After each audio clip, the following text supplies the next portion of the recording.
परमाचार्य श्री रामकृष्णाचार्य स्वामी जी महाराज की जय। विश्ववंद्य जगदाचार्य श्रीमद विश्वकसेनाचार्य श्री त्रिदंडी स्वामी जी महाराज की जय।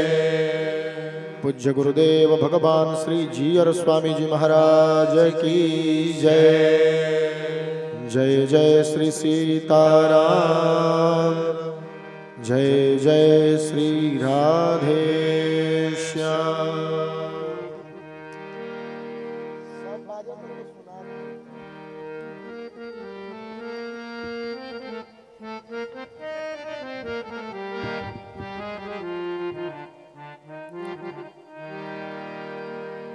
परम मंगलमय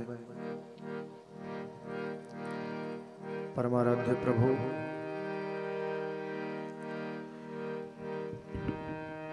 श्री लक्ष्मी नारायण स्वरूप श्री लक्ष्मी वैकुंठनाथ भगवान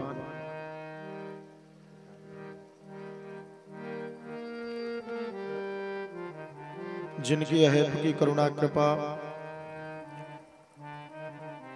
एवं परम पूज्य गुरुदेव भगवान श्री जीयर स्वामी जी महाराज के अनंत आशीर्वाद के फलस्वरूप संप्राप्त पावन श्री लक्ष्मी नारायण महायज्ञ में आप समस्त क्षेत्रवासियों के जन्मार्जित पुण्योदय से यह अलभ्य लाभ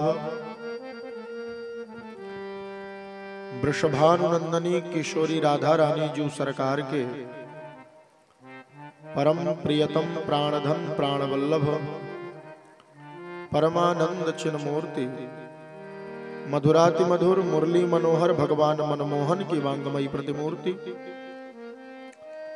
सनातन सदधर्म का सर्वोच्च सदग्रंथ श्रीमद् भागवत महापुराण जी की रसमयी ज्ञानमयी भक्तिमयी सप्ताह ज्ञान यज्ञ में आज प्रथम सत्र में समुपस्थित समस्त विद्वत वरेण्य कथा रस रसिक संत वैष्णव महानुभाव श्रद्धामती आदरणीय मातृशक्ति, यह दिव्य आयोजन जिस क्षेत्र में आयोजित है, हमारा यह परम सौभाग्य है कि अपने दादा गुरुदेव श्री त्रिदंडी स्वामी जी महाराज के जन्मभूमि के क्षेत्र में कथा कहने का सुअवसर प्राप्त हुआ। ठाकुर जी के श्री चरणों में अनंत प्रणति निवेदन करते हुए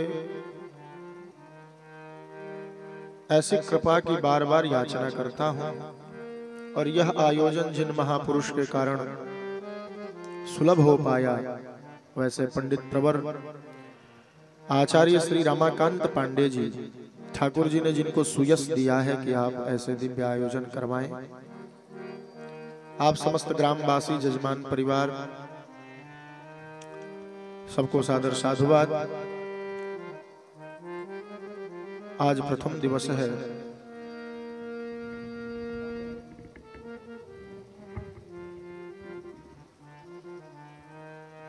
थोड़ी विलंब हुई है। हम लोग आप लोग भी जल यात्रा में थे और हम सब भी दिन में कथा कह के आ रहे हैं। दूरी भी बहुत है जहां से हम लोग आए, तो जितनी चर्चा बन पाए हम कर लें। श्रीमद् भागवत महापुराण है। जीवन में जो भारतीय दर्शन है हमारा, उसकी मूल विचारधारा हम अपने ग्रंथ स्मृति शास्त्रों से ही प्राप्त करते हैं।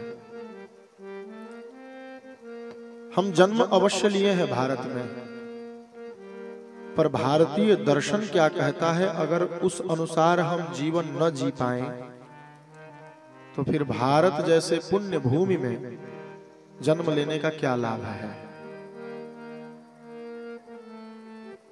हम जिस वस्तु को प्राप्त किए हैं उस वस्तु की महिमा हमें प्राप्त न हो, महिमा हमें ज्ञात न हो, तो फिर वो वस्तु हाथ से आके निकल जाती है और हम उसका लाभ नहीं ले पाते।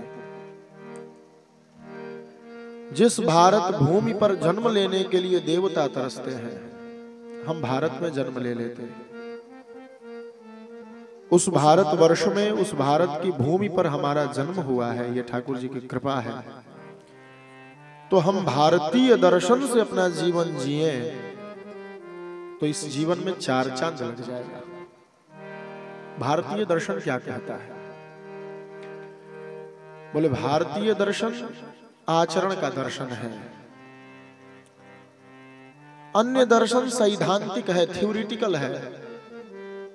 जो पाश्चात्य दर्शन है, पश्चिमी सभ्यता है, सैद्धांतिक है, सुनने में बड़ा नीक लगेगा, अच्छा लगेगा।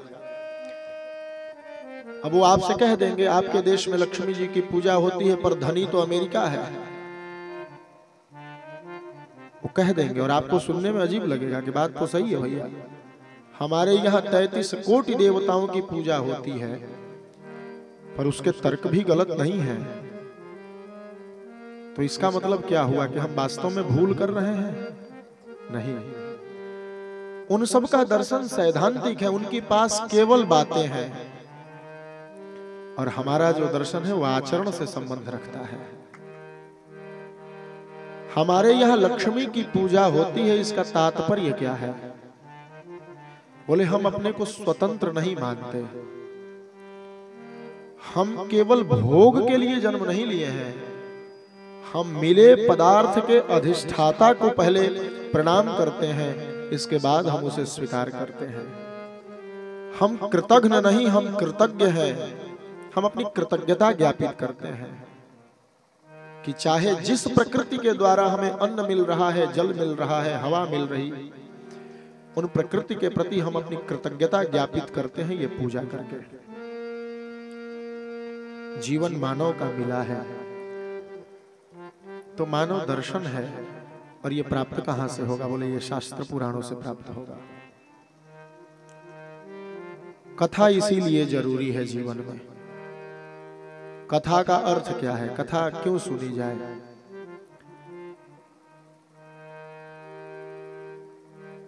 बोले कथा में दो वर्ण है, क और था। कथ्यते इति कथा, जिसे कहा जाए वो कथा है। पर क्या कुछ भी कहा जाए तो कथा हो सकती है? बोले नहीं, हम वही बात कहें जो परंपरागत है, जो हमारे आर्ष मनीषियों ने भी कहा है, तब वो कथा हो सकती है।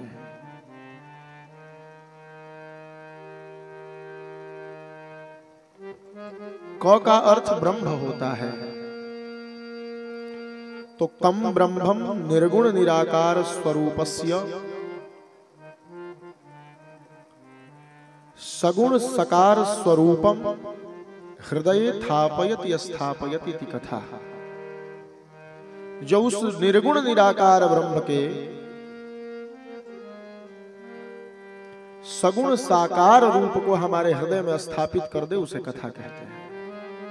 भगवान की अनंत विभूतियां हैं, परंतु जब आप जब कथा मन से सुनिएगा तो भगवान के किसी न किसी एक रूप से आपका प्रेम हो जाएगा। कथा बस यही कराती है। कृष्ण है, राम है, दुर्गा जी है, शिव जी है, गणेश जी हैं। जब आप कथा में निष्ठा लाइएगा तो आपको अनेकता में एकता का बोध कराएगी कथा, कि वास्तव में ये सब एक है। जैसे ये हाथ है, ये पैर है, ये जिह्वा है, ये आंख है, ये नाक है, ये कान है, परंतु वास्तव में यह एक शरीर है। शरीर की कल्पना कब हो सकती है? बोले जब अंग होगा। अंगहीन भी शरीर है, अगर एक अंग न रहे तो भी शरीर रहेगा, पर अगर शरीर न रहे तो अंग कहां रहेगा?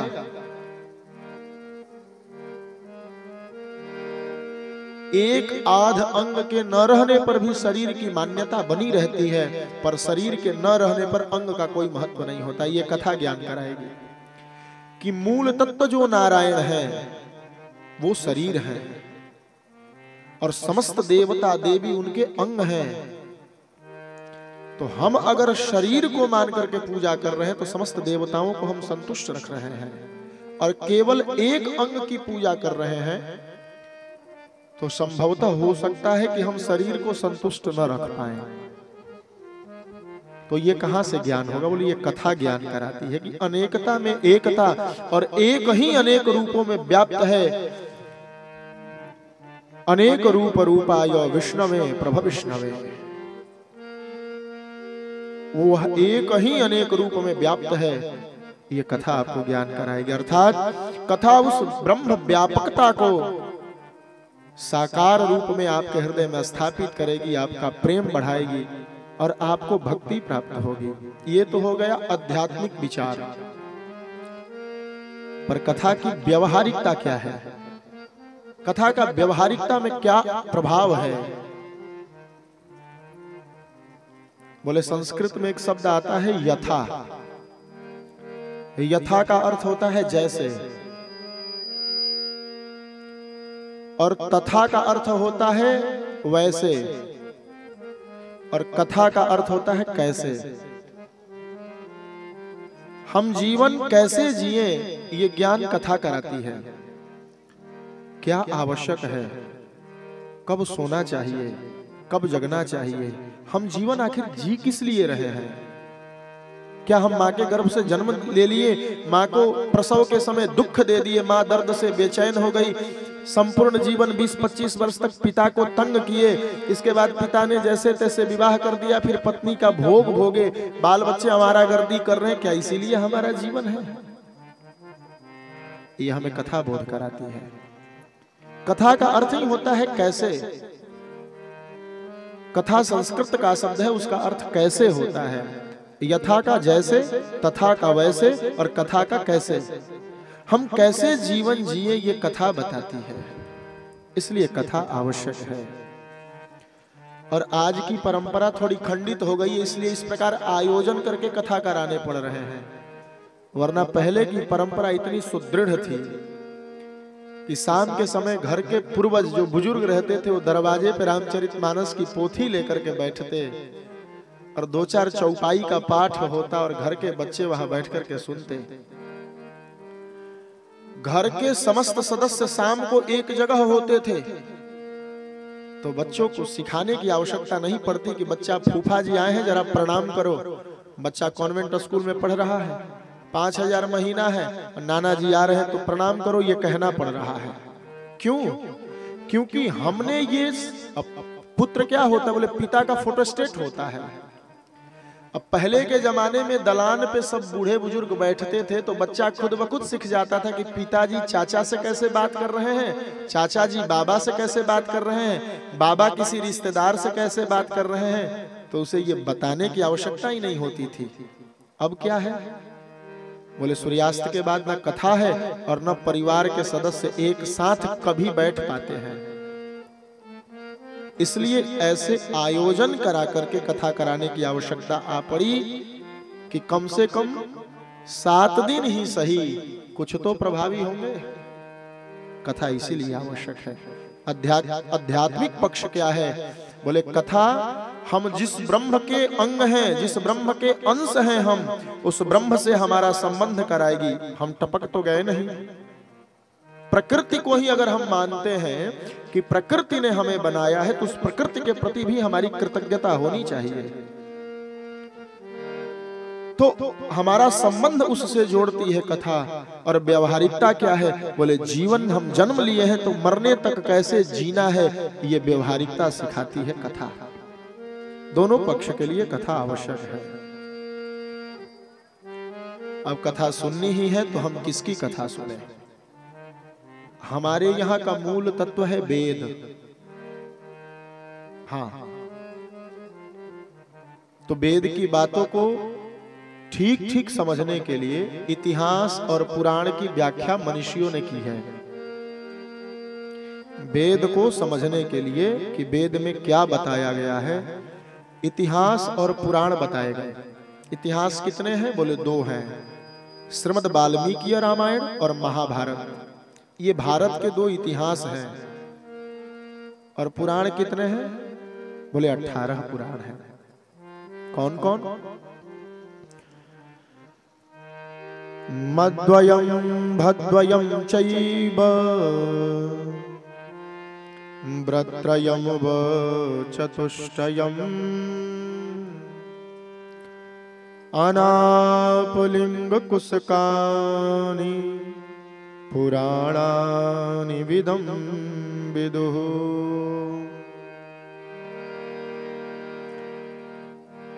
मद्वयम दो पुराण म अक्षर से है, याद कर लीजिएगा इस श्लोक को, तो आपको 18 पुराणों के नाम याद हो जाएंगे। श्लोक क्या कहता है? बोले मद्वयम, म अक्षर से दो पुराण है, मार्कंडेय पुराण और मत्स्य पुराण। मद्वयम और भद्वयम, भ अक्षर से दो पुराण है, भविष्य पुराण और भागवत पुराण। मद्वयम भद्वयम चैव व्रत्रयम, व्र अक्षर से तीन पुराण है, ब्रह्मांड पुराण, ब्रह्मवैवर्त पुराण और ब्रह्म पुराण। व चतुष्टयम, व अक्षर से चार पुराण है, वायु पुराण, वाराह पुराण, वामन पुराण और विष्णु पुराण। और अनापलिंग कुस्कानी, अग्नि पुराण, नारद पुराण, पद्म पुराण, लिंग पुराण, गरुड़ पुराण, कुर्म पुराण और स्कंद पुराण। इन 18 पुराणों में श्रीमद् भागवत जी महापुराण है। तो हम इतिहास और पुराण दोनों को सुन करके जो हमारे जीवन को जीने के लिए ग्रंथ, पद्धति, नियम भगवान जी ने वेद में प्रकट किए हैं, उस वेद के बात को ही सरल करके पुराणों में और इतिहास में वर्णन किया गया है। इतिहास किस लिए सुने? बोले इतिहास हमें जीवन जीने की शैली देता है। और पुराण क्या करता है? बोले पुराण भक्ति पूर्वक जीवन जिला करके मरणोपरांत मोक्ष की कामना करता है। पुराण की कथा हमें जीवन कैसे जीना है सिखाती है, मरना कैसे है ये भी सिखाती है, और इस प्रकार मरिए कि मरकर के ईश्वर को प्राप्त हो जाए ये ज्ञान भी देती है। इसीलिए हमें पुराण की कथा सुननी चाहिए। जिस पुराण को हम लोग सुनने बैठे हैं उस पुराण का नाम है श्रीमद् भागवत महापुराण। इसका अर्थ क्या है? बोले श्रीमद् का अर्थ हो गया कि माता महालक्ष्मी की कृपा है इस ग्रंथ पे, श्री राधा रानी जी की कृपा है इस ग्रंथ पे। और भागवत का अर्थ क्या है? बोले भागवत में 4 अक्षर हैं, भा, ग, व और त। भा शब्दः कीर्ति वचनो, ग शब्दो ज्ञानवाचकः।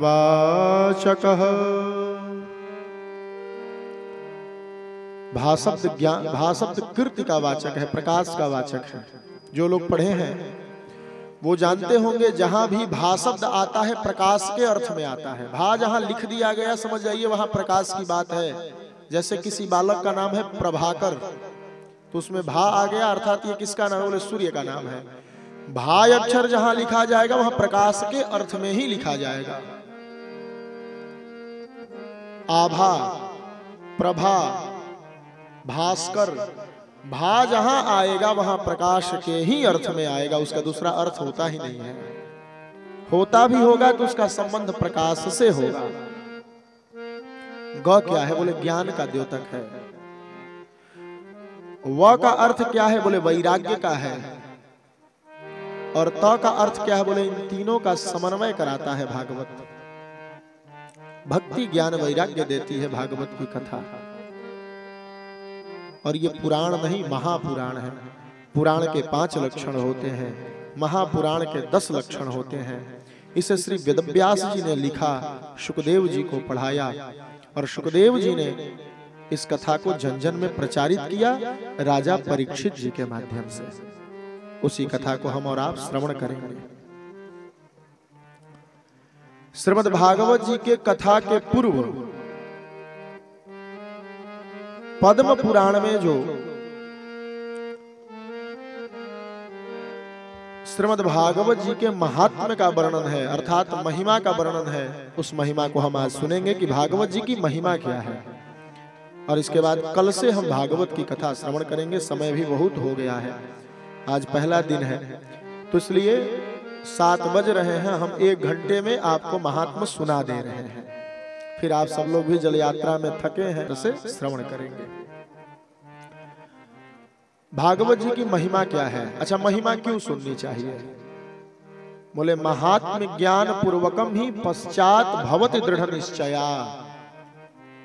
जैसे कोई बड़ा व्यक्ति स्टेशन पे आप बैठे, वो भी आपके बगल में आके बैठ गया और अब आप उसके बारे में जानते नहीं हैं, तो आपके पास बैठा रहेगा पर आप उसका लाभ नहीं ले पाएंगे।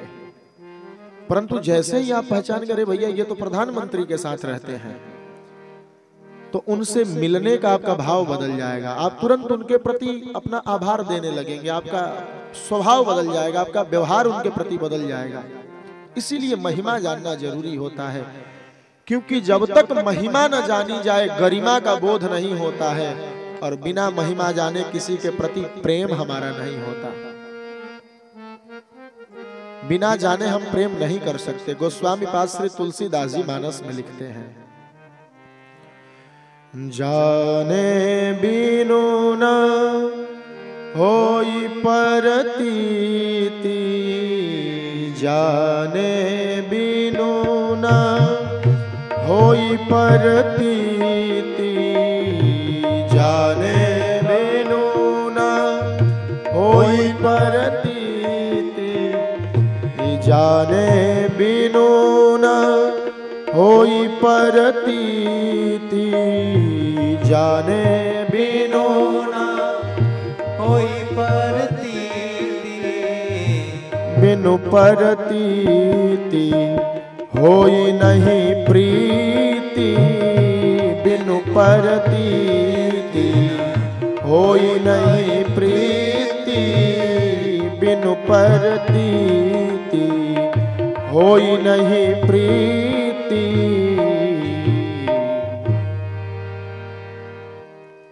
जाने बिनु न होई परतीति। परतीति का अर्थ है विश्वास।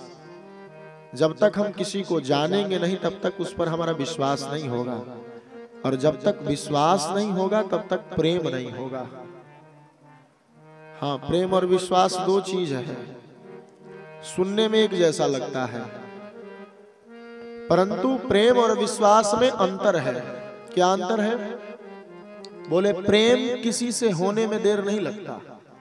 आपने उसे देखा, आपको भाग गया, बस प्रेम हो गया। प्रेम होने में देर नहीं लगता और टूटने में बरसों लग जाते। प्रेम जब हो जाए तो टूटता नहीं महाराज। परंतु जल्दी विश्वास किसी पे नहीं होता और विश्वास टूटने में देर नहीं लगता। आपने कुछ कहा, उसने नहीं किया, आपका विश्वास टूट गया। प्रेम होने में देर नहीं लगता, टूटने में देर लगता है, और विश्वास होने में देर लगता है, टूटने में देर नहीं लगती। ये दोनों में बस छोटा सा अंतर है। तो भागवत जी की हम महिमा जाने। पद्म पुराण की ये महिमा 6 अध्याय में बताई गई है। प्रथम श्लोक का गान आप सब करें। ये मंगलाचरण है। मंगलाचरण क्यों किया जाता है? बोले विघ्न नाशकत्वम मंगलत्वम। हम जो कार्य शुरू कर रहे हैं, इस कार्य में कोई विघ्न ना आए, इसलिए हमें भगवान से मंगलाचरण करना चाहिए। हे प्रभु, आप कृपा करें कि हमारे कार्य में कोई विघ्न ना आए। आप देखेंगे घर में तिलक विवाह होता है तो माताएं तिलक का गीत बाद में गाती है। पहले 4 गो देवी जी का गीत, फिर शिव जी का, फिर राम जी का। ये क्या है? बोले ये मंगलाचरण है। उस भगवान को याद किया जाता है कि हम जो कार्य करने जा रहे हैं उस कार्य में कोई बाधा ना आए। आइए हम भाव से मंगलाचरण का पाठ करें। हम आगे से बोलेंगे, आप सब पीछे से बोलिएगा। सच्चिदानंद रूपाय, सच्चिदानंद रूपाय, विश्वोत्पत्त्यादि हेतवे, विश्वोत्पत्त्यादि हेतवे, तापत्रय विनाशाय, तापत्रय विनाशाय, श्री कृष्णाय वयं नुमः, श्री कृष्णाय वयं नुमः। बोल श्री कृष्णचंद्र भगवान की जय। श्रीमद् भागवत महापुराण की जय।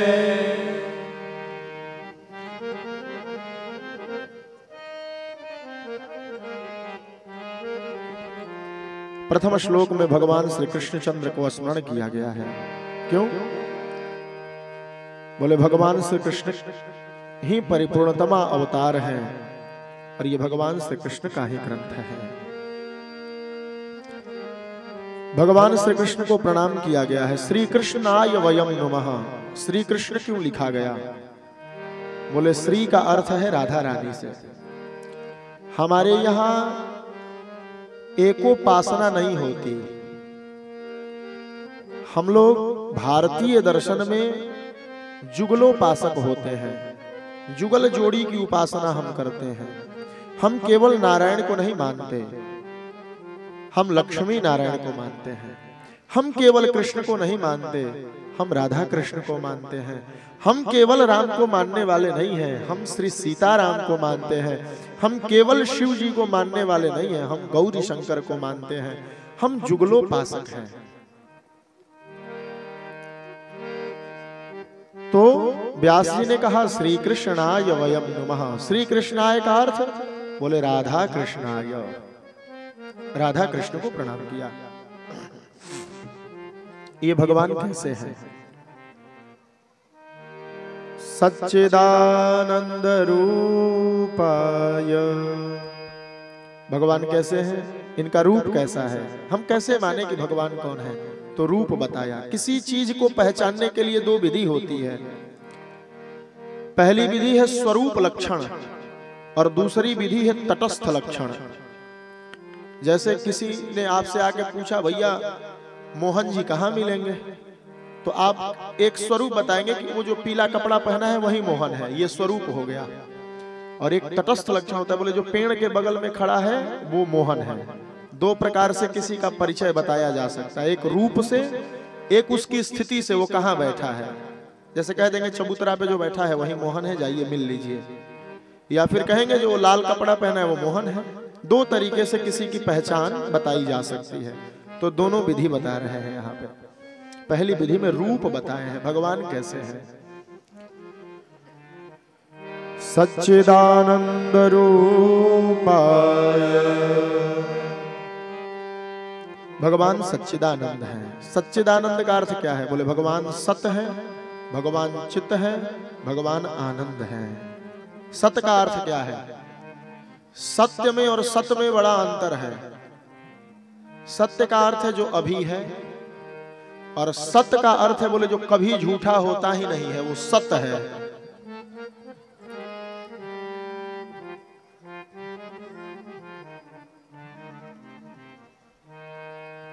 समानं सर्वकालेषु सर्वावस्थासु शाश्वतम्। जो सभी कालों में समान रहे। समानम सर्वकालेषु, और सभी अवस्थाओं में एक जैसा रहे। सर्वावस्थासु शाश्वतम। जैसे आप पानी को अगर सत्य मानते हैं तो ठंडी में पानी बर्फ बन जाता है और गर्मी में भाप बन के उड़ जाता है। तो पानी सत्य है देखने में, पर वो सत्य नहीं है क्योंकि उसकी स्थिति बदल रही है। पर भगवान की स्थिति कभी नहीं बदलती। भगवान सत्य है। और सत्य किसे मानेंगे? बोले चीयते नापचीयने एष धर्म सनातनम। नारायण। जो कभी बढ़ता घटता नहीं है वो सत्य है। जो हमेशा एक जैसा रहे वो सत्य है। तो भगवान सत्य है। चित्त क्या है? बोले चित्त का दो अर्थ है। एक चित्त ज्ञान होता है और एक चित्त प्रकाश होता है। भगवान दोनों हैं। हम लोग कितना भी पढ़ जाएं तो हम ज्ञानी हो सकते हैं, सर्वज्ञ थोड़ी हो सकते हैं। सब कुछ जानने वाले हम नहीं हो सकते। हम एक आध दो विषय के जानकार हो सकते हैं जितनी कृपा है, पर भगवान चित्त हैं, वो सर्वज्ञ हैं, वो सब कुछ जानते हैं। या फिर हमारे पास अपनी प्रकाश नहीं है, हम अंधेरी कोठरी में बंद कर दिया जाए तो हमारी आंख अपनी अंगूठी नहीं देख पाती है कि कहां गिरा है। इसका मतलब हम किसी के प्रकाश से चल रहे हैं, पर भगवान कैसे हैं? बोले जो खुद प्रकाश है, उनको किसी के प्रकाश की आवश्यकता नहीं है, वो चित्त है। और तीसरा स्वरूप क्या है भगवान का? बोले भगवान आनंद है। आनंद का अर्थ क्या है? जो आनंद सिंधु सुख राशि, जो आनंद सिंधु सुख राशि, जो आनंद सिंधु सुख राशि,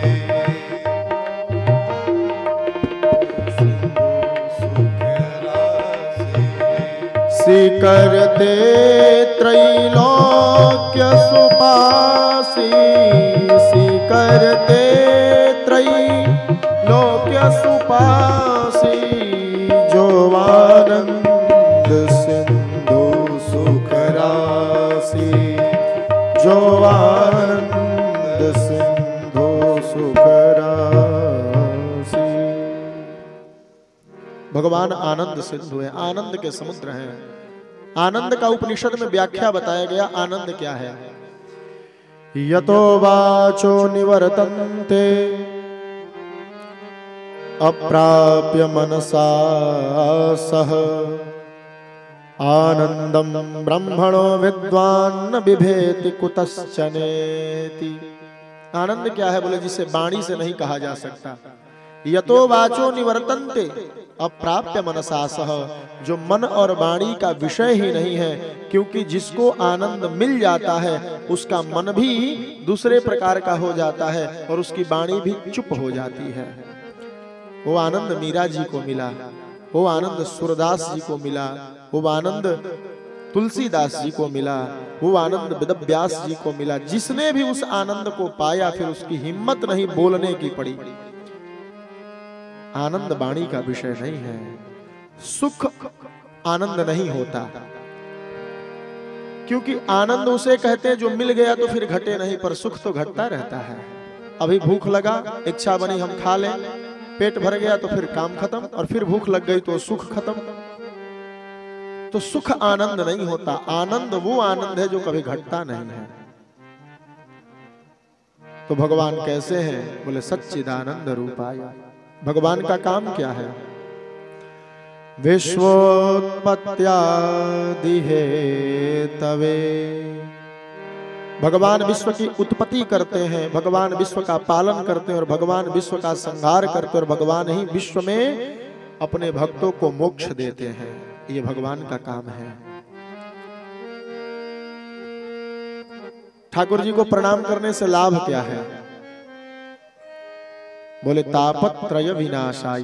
भगवान को प्रणाम करने से तीनों प्रकार का ताप नाश हो जाता है। ताप कितने हैं? बोले हम पाप 3 प्रकार से करते हैं।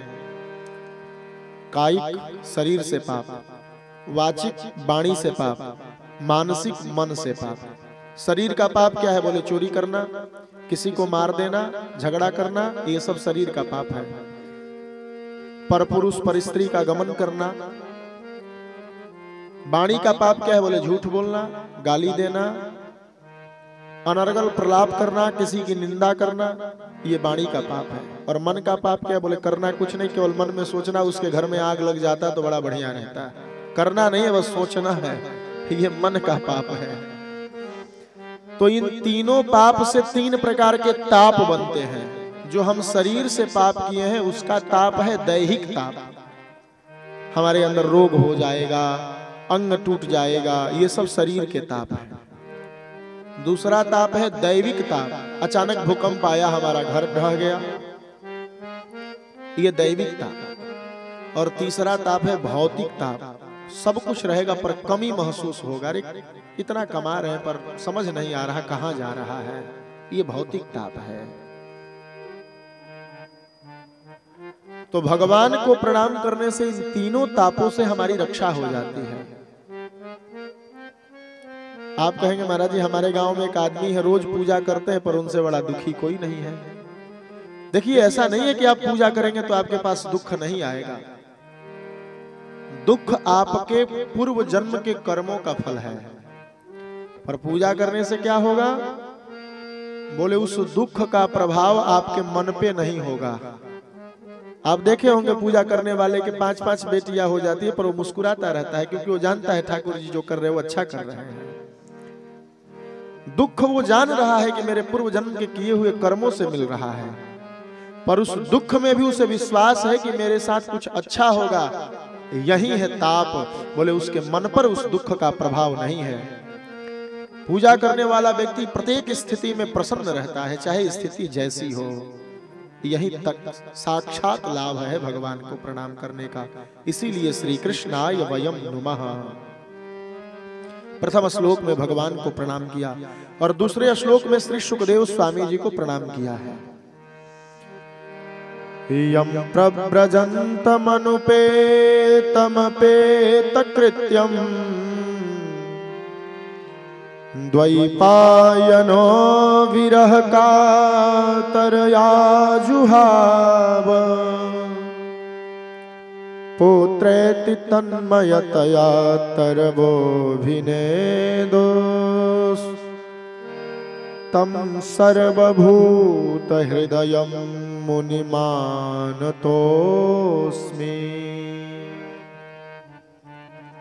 सुखदेव स्वामी जी कैसे हैं? बोले माँ के गर्भ में 12 वर्ष रहे हैं और माँ के गर्भ से जैसे ही निकले तो सीधे सन्यासी हो गए। यम प्रव्रजन्त मनुपेतमपेत कृत्यम। न वैदिक विधि से कोई संस्कार हुआ न लौकिक विधि का कोई संस्कार हुआ, सीधे माँ के गर्भ से निकले और सन्यासी हो गए। क्यों? बोले ये कौन है? बोले ये राधा रानी जी के तोते हैं।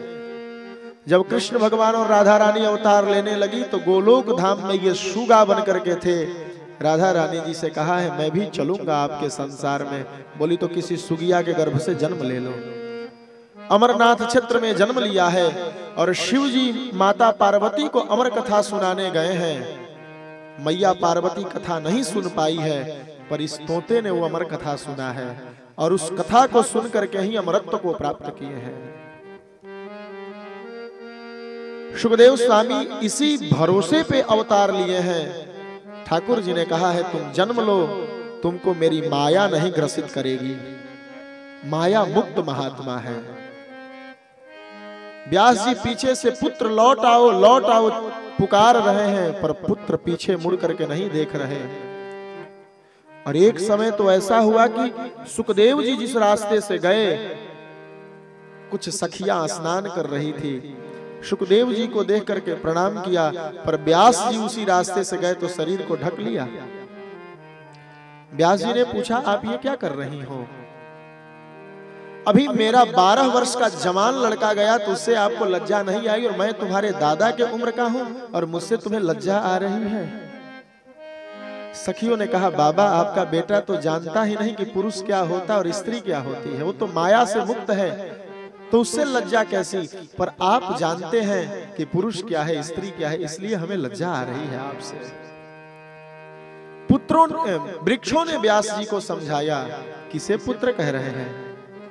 अगर आपका पुत्र समाज के कल्याण के लिए जा रहा है तो उसे जाने दीजिए। हमें देखिए, हम वृक्ष फल के रूप में अपने पुत्र उत्पन्न करते हैं और फल संसार वाले अपने सुख सुविधा के लिए ले जाते हैं, तो हम वृक्ष रोते हैं? नहीं रोते। हम अपने पुत्र रूपी फल को खुशी खुशी संसार को दे देते हैं। उसी प्रकार अगर आपका बेटा संसार के कल्याण के लिए जा रहा है तो आप पीछे पीछे मत जाइए। वैसे सुखदेव भगवान जो सर्वभूत हृदय हैं उनको प्रणाम किया गया है। बोल श्री सुखदेव भगवान की जय। यह कथा नैमिषारण्य में सुनाई गई। यह नैमिषारण्य क्या है? बोले जब द्वापर के समापन के बाद कलयुग आने वाला था। देखिए हम सब कुछ कर सकते हैं, पर ऋषियों का जो उपकार हमारे ऊपर है उसको हम कभी नहीं उतार सकते। क्यों नहीं उतार सकते? अच्छा, ऋषि नहीं बताए होते कि सूरज जिधर से उदय होता है उसे पूरब कहते हैं, तो आप कैसे जानते हैं? कौन बताता आपको? ऋषि अगर ये नहीं बताए होते कि सूरज जिधर अस्त होता है उसे पश्चिम कहते हैं, तो आप दिशा का ज्ञान कहां से लाते? कौन वैज्ञानिक आपको दिशा बताने आता? किस एक उदर से जन्म लिया हुआ बेटी बहन तुल्य होती है, उससे विवाह नहीं करना चाहिए। और जिससे विवाह करना चाहिए उसका क्या संबंध है, माता का क्या संबंध है, पिता का क्या संबंध है, इन सब बातों को ऋषियों ने नहीं बताया होता तो आप कैसे जान पाते कि संसार में क्या है? ऋषियों की बहुत बड़ी कृपा है। तो जब कलयुग आने वाला था तो ऋषियों ने विचार किया, महाराज कलयुग के जीवों के 4 दोष हैं। क्या क्या दोष है? ये सब में है, ऐसा नहीं कि वो मेरे में नहीं है। कलयुग में जैसे ठंडे ही है तो सब पे ठंडी है। अब जो गर्म कपड़ा पहना है तो थोड़ा कम है, उस पे ठंडी का प्रभाव है। जो बिना वस्त्र का घूमेगा उस पर अधिक प्रभाव है। उसी प्रकार हम लोग अच्छे गुरु के शरण में हैं, थोड़ी बहुत शिक्षा दीक्षा हो रही है तो हम पे उसका कम प्रभाव है, जो नहीं है उस पर अधिक है। अंतर बस इतना है, पर प्रभावी सब है। तो कलयुग का प्रभाव क्या है? बोले कलयुग के जीवों के 5 गुण। मंदाह सुमंद मतयो मंद भाग्याहुपद्रुता। पहला गुण क्या है कलयुग के लोगों का? बोले वो आलसी होंगे। मंदाह, आलसी भोजन करने में नहीं, कमाने में नहीं, पूजा पाठ करने में, अध्यात्म में हमारा कल्याण कैसे हो ये सोचने में आलसी हो जाएंगे। मंद भाग्याह, मंद भागी होंगे। सुमंद मतयो, कम समझदारी वाले होंगे। और चौथा गुण बोले उपद्रवी होंगे, शांत नहीं बैठने वाले होंगे कलयुग के जीव। और 5वां गुण बोले प्रायेणाल्पायुषः सभ्यः कलावस्मिन् युगे जनाः। कलयुग के समस्त जीवों की आयु कम हो जाएगी, कम दिन जिएंगे। पहले लोग लाखों वर्ष जीते थे, अब 100 वर्ष जीना मुश्किल हो गया है। 20 वर्ष का बालक है, चश्मा पहन के घूम रहा है। 15 वर्ष का बच्चा है, सारा बाल पक गया उसका, पेट की बीमारी है, पिता ले लेके दौड़ रहे हैं। ये कैसे हो रहा है? बोले ये कलयुग का दोष है, ये होगा। तो इन जीवों का कल्याण कैसे हो, इसके लिए ऋषियों ने संकल्प लिया कि हम हजारों वर्षों तक चलने वाला एक यज्ञ आयोजित करेंगे और उसी में हम बैठ करके चर्चा करेंगे एक एक विषय पर। इसीलिए आप चाहे जो कथा सुनती होंगी, ज्योतिया का, तीज का, सब में यह कथा आता होगा कि नैमिषारण्य में सूत जी शौनक जी को सुना रहे हैं। क्यों आता है? बोले सब कथा वही 1000 वर्ष का जो यज्ञ चला था उसी में खोजा गया था। ऋषि लोग पूछते महाराज जिसका बेटा नहीं जी रहा है तो क्या करना? तो फिर एक कथा बता देते, ये करो। पूछते जिसका पति नहीं हो रहा, जीवित हो रहा है, क्या करें? बोले ऐसे करें, हरितालिका व्रत करें। कभी किसी संत ने पूछ दिया महाराज जब स्त्री रजस्वला हो गई, बर्तन स्पर्श कर दी, तो उसका मार्जन के लिए क्या करें? बोले ऋषि पंचमी करें। सब उसी 1000 वर्षों में ऋषियों ने एक एक बिंदु पर विचार करके इतने व्रत बनाए हैं हमारे लिए कि हम पाप जाने अनजाने में कर रहे हैं, पर इस व्रत को अगर हम ग्रहण कर लें तो हमारा प्रायश्चित हो जाएगा। तो नैमिषारण्य में ही क्यों हुआ? बोले सब ऋषि ब्रह्मा जी के पास गए। बोले महाराज कलयुग का एक बहुत बड़ा गुण है कलह। कलह कैसे होता है? बोले बासो बहुनाम कलह हो, जहां अधिक लोग रहेंगे वहां कलह होगा। तो क्या किया जाए? बोले कलह से बचने के लिए हमें कोई ऐसा भूमि बताइए, ऐसा जगह बताइए जहां रह करके हम कथा यज्ञ अनुष्ठान तपस्या करें, जहां कलयुग का दोष हम पर न लगे। तो ब्रह्मा जी ने चक्र छोड़ा और वो चक्र आकर के जहां गिरा उसी का नाम नैमिषारण्य है। ये नैमिषारण्य कहाँ है? बोले उत्तर प्रदेश में लखनऊ से उतर करके आपको जाना पड़ता है, उसका आज भी नाम चक्र तीर्थ है, नैमिषारण्य स्थान है। वहां आज भी पानी गोल गोल घूमता है चक्र की भांति। वहीं इन ऋषियों की धरती है, वहीं बैठ करके इन ऋषियों ने ये साधना की। उसी में इस 18 पुराणों की चर्चा हुई। सूत जी मिल गए उसी यज्ञ में। ये सूत जी का नाम क्या है? बोले इनका नाम रोमहर्षण सूत है। इन्होंने 17 पुराण की कथा सुनाई और भागवत की कथा उग्रश्रवा सूत ने सुनाई, रोमहर्षण जी के बेटे ने। पर ये जो मैं आपको सुना रहा हूं ये पद्म पुराण की कथा है। पद्म पुराण में भागवत की महिमा गाई गई है, इसे रोमहर्षण सूत जी सुना रहे हैं। 88,000 ऋषियों में सौनक जी आगे आकर के बैठ गए जजमान बन करके।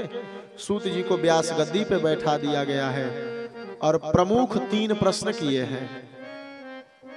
क्या क्या?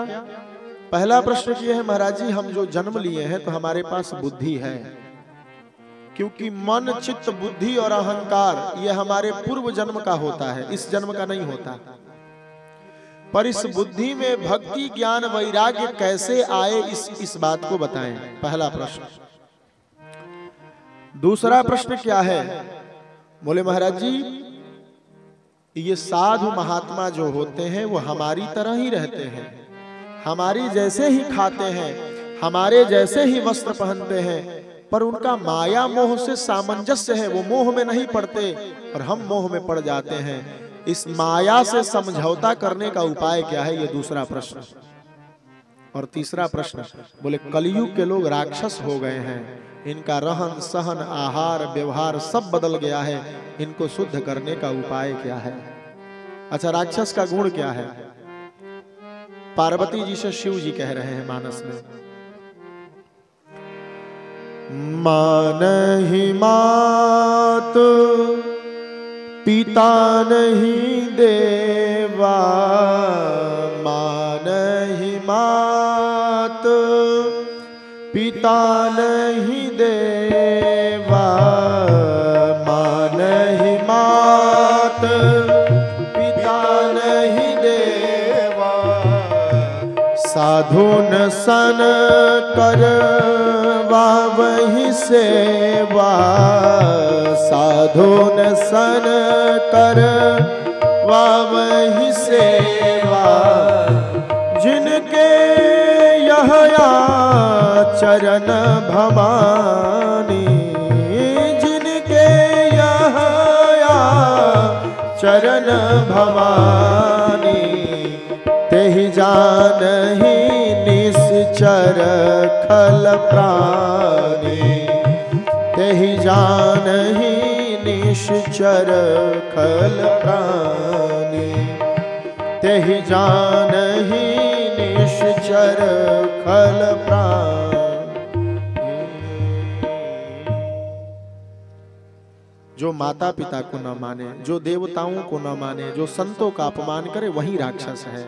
राक्षस के अलग से 4 सिंह नहीं होते।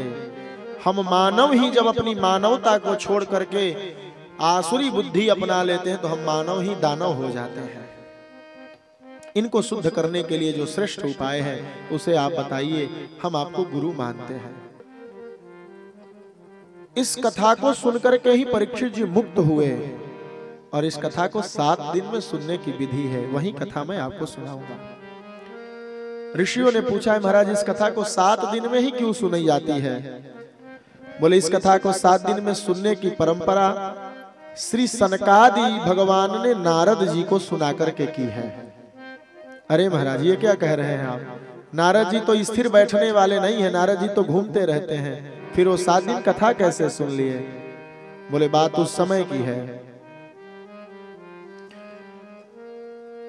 एकदा हि विशालायां चत्वारः ऋषयो मलाः सत्संगार्थं समायाता ददृशुस्तत्र नारदम्।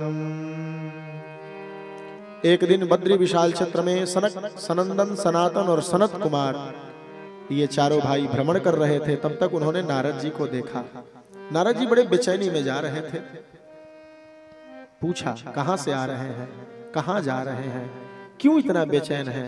संतों को यह शोभा नहीं देता, क्योंकि दुनिया जब त्रस्त होती है तो संतों के पास अपना समाधान ढूंढने आती है, और संत जब खुद त्रस्त हो जाए तो फिर दुनिया का क्या होगा। तब नारद जी ने सारी घटना बताई। भैया, क्योंकि ये सनकादि कौन है? बोले सनकादि पूर्वजों के भी पूर्वज है। पूर्व शाम अपि पूर्वजा। पूर्वजों के भी पूर्वज हैं ये, नारद जी के बड़े भाई हैं, ब्रह्मा जी के मानस पुत्र हैं, भगवान के प्रथम अवतार हैं। और नारद जी बोले ये भी भगवान ब्रह्मा के मानस पुत्र हैं और ये भी भगवान के तीसरे अवतार हैं। तो भेंट हो गया भगवान के पहले अवतार से भगवान के तीसरे अवतार का। नारद जी कहने लगे पृथ्वी लोक धर्म का साधन है, देवता भी यहाँ पर इसीलिए आते हैं कि हम यहाँ आकर के साधन करें और पुण्य बटोर करके वहां जाएं तो सुख पाएं। पर नापस्य कुत्रचि छर्मा मनः संतोष कारण। मैं हरिक्षेत्र गया, कुरुक्षेत्र गया, श्रीरंगम गया, प्रयाग गया, काशी गया, गोदावरी के तट पर गया, धर्म तो सभी जगह हो रहा है पर मन को संतोष देने लायक धर्म नहीं हो रहा। नारद जी कह रहे इसीलिए मैं दुखी हूं। अच्छा, धर्म हो रहा है, संतोष देने लायक धर्म नहीं हो रहा, इसका मतलब क्या है? बोले जरा आप विचार करें, ये सच बात है। आज के डेट में क्या है? बोले घर में कथा हो रही है, पंडित जी बेचारे आए हैं, अब पता चला जजमान फुल पैंट पहन के कथा सुन रहा है। तो धर्म तो हो रहा है पर क्या संतोष लायक धर्म हुआ? और उससे भी कहीं बढ़ के हो गया कि पंडित जी ही फुल पैंट पहन के कथा सुनाने आ गए। और विचित्र स्थिति। अब आप बताइए कि धर्म तो हो रहा है पर क्या संतोष लायक धर्म हुआ? नहीं हुआ। सब कुछ ठीक है, सब कुछ बढ़िया हो गया, पंडित जी बेचारे संकल्प दिए हैं हाथ में, अक्षत फूल कसैली पैसा लीजिए। अब जजमान फोन पर पता बता रहे हैं, आप वहां से आइएगा, बस वहां बाजार से आके पूछिएगा, बाएं घूमिएगा, बस हमारा घर है, आइएगा, देखिएगा टेंट लगा, पंडित जी इंतजार में है, जजमान फोन रखें तो हम संकल्प कराएं। तो आप जरा बताइए क्या संतोषपूर्ण धर्म हो रहा है? नहीं हो रहा। यही नारद जी ने देखा। बोले धर्म तो हो रहा है पर नापस्य कुत्रचित् छर्मा मनः संतोष कारण। मन को संतुष्टि देने लायक धर्म दिखाई नहीं दे रहा। बोले सत्यम नास्ति तपः शौचम दया दानम न विद्यते उदरम भरिणो जीवा वराकाः कूटभाषिणः।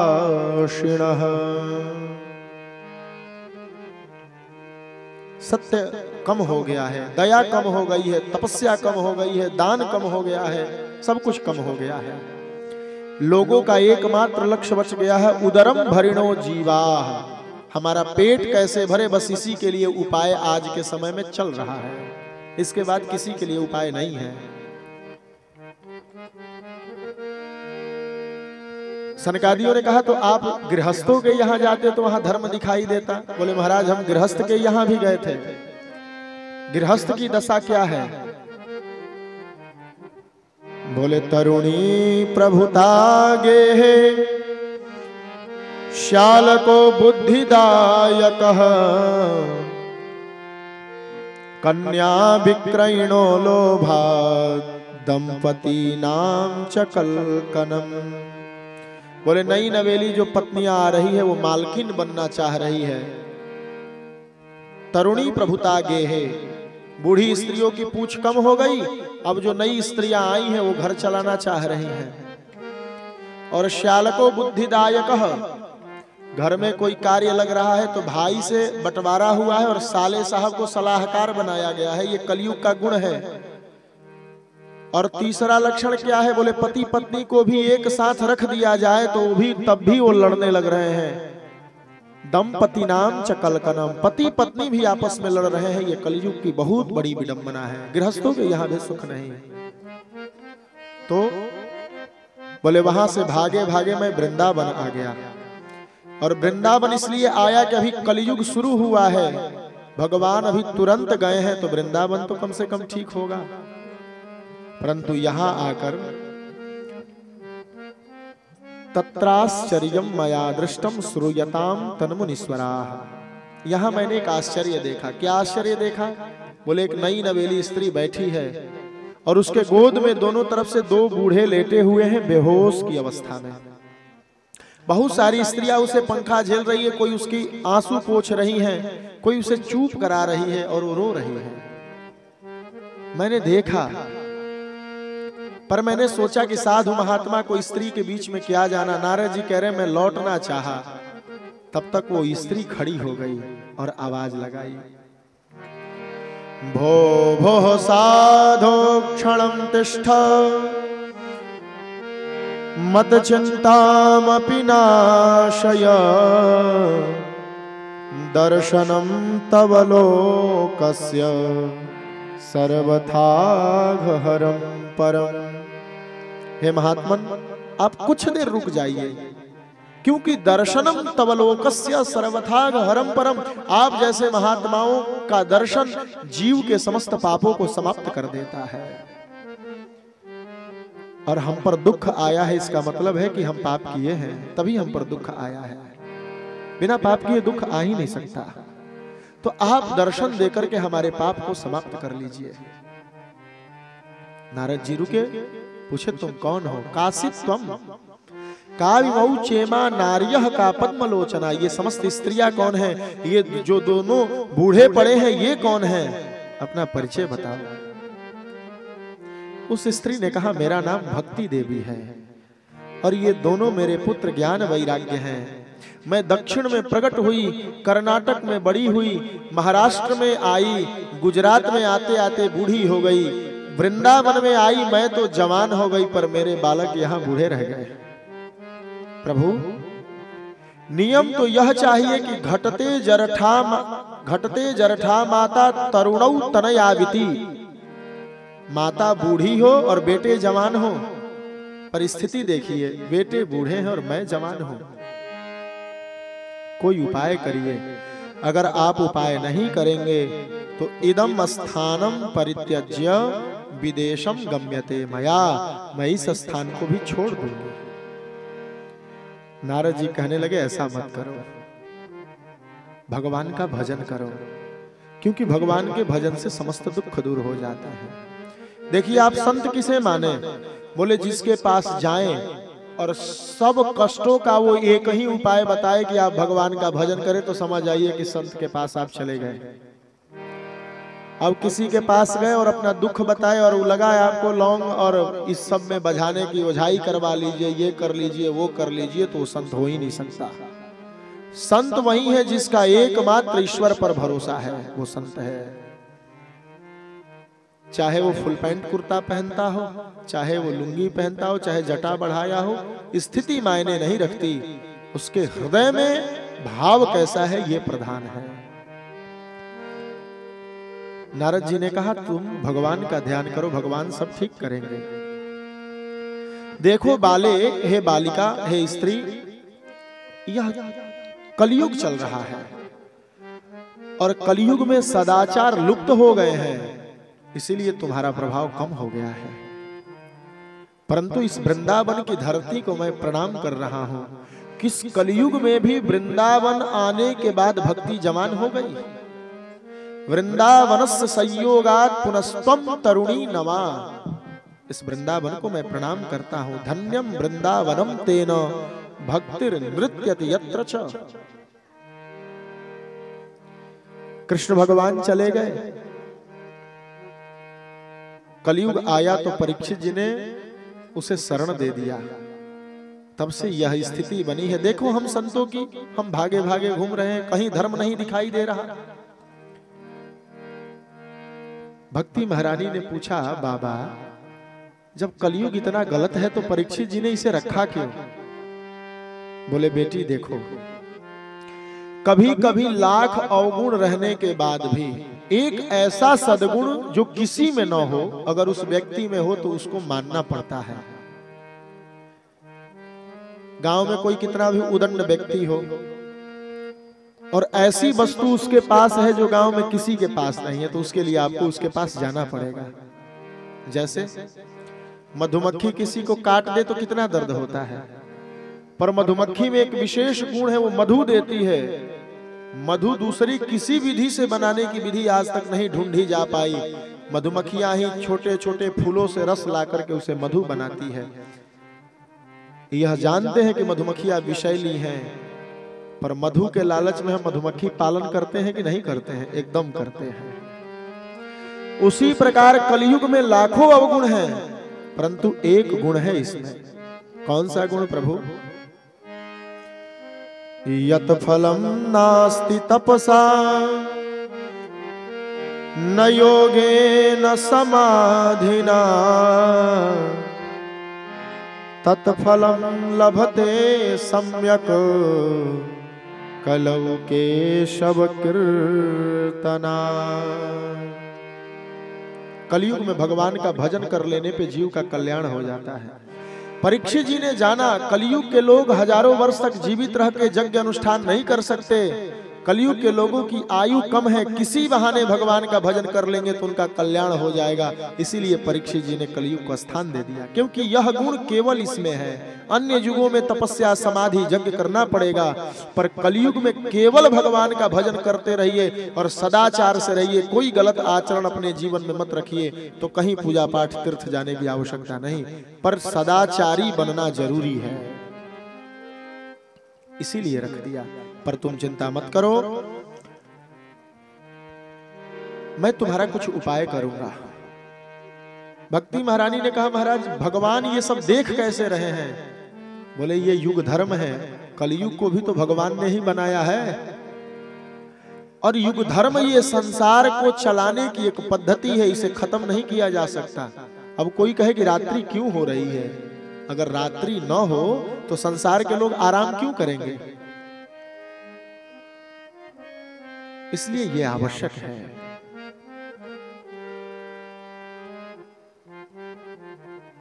भक्ति देवी तुम स्त्री हो और भगवान पुकार बड़ी सुनते हैं, तुम पुकार करो। द्रौपदी ने पुकारा भगवान बचाने आए, गोपियों ने पुकारा भगवान बचाने आए, तुम पुकार करो, क्योंकि तुम तो भक्ति प्रिया तस्य सततम प्राण तोधिका, तुम तो उनकी पत्नी हो भगवान नारायण की। ये ज्ञान वैराग्य तुम्हारे पुत्र हैं, तुम्हारी दासी है मुक्ति, पर कलयुग के दोषों को देख करके मुक्ति तुम्हें छोड़ करके चली गई, और तुम्हारे बेटे भी बूढ़े पड़े हैं। मैं तुम्हारा प्रभाव जानता हूँ, मैं शपथ लेता हूँ जब तक तुम्हें ठीक नहीं करूंगा ये नारद अपने को भगवान का भक्त नहीं मानेगा।